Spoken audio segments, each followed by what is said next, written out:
God is saying you today, this is worth the wait. Faith is not believing God can do something. Faith is believing God does it for me now. Thank you, Father God. Therefore, encourage one another and build each other up. God instills money over everything. Cash is the true king, the power of manifestation. Send up a prayer. This time next, I will be millionaire. Encouragement from God's word, you are not alone. Life can be challenging, but God never intended for us to walk through it alone. He places people in our lives to encourage, support, and strengthen us.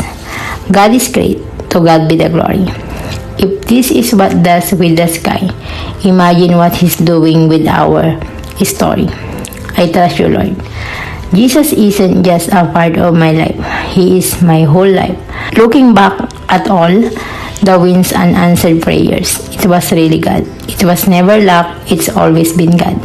Proverbs 16 verse 3, you will be successful not because of your skills, but because of the grace of God.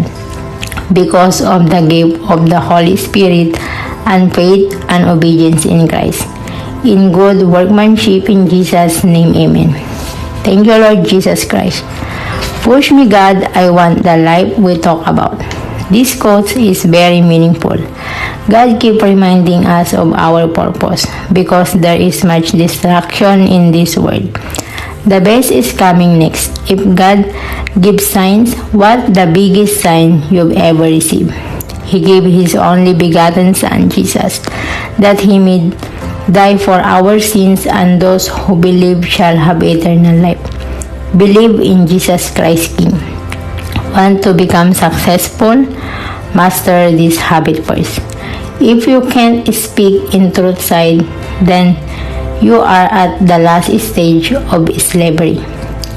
Maturing is realizing that if you want a specific future, you have to work for it, not just talk about it. Talking about the dream is easy. Sitting down to do the work is everything. Prayer, manifesting doesn't work. Action does. Action matters.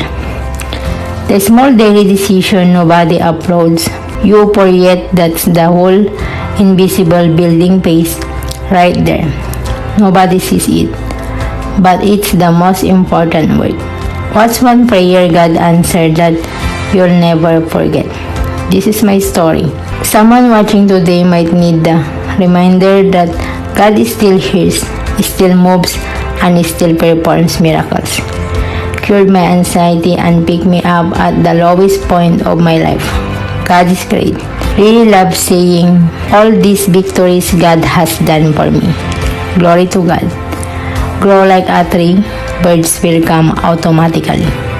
The branch with the most fruit bows the lowest.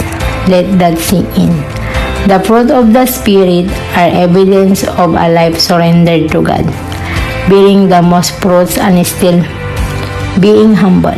Keep going, girl, because you deserve to see what happens when all your hard work pays off. Always glory belongs to God.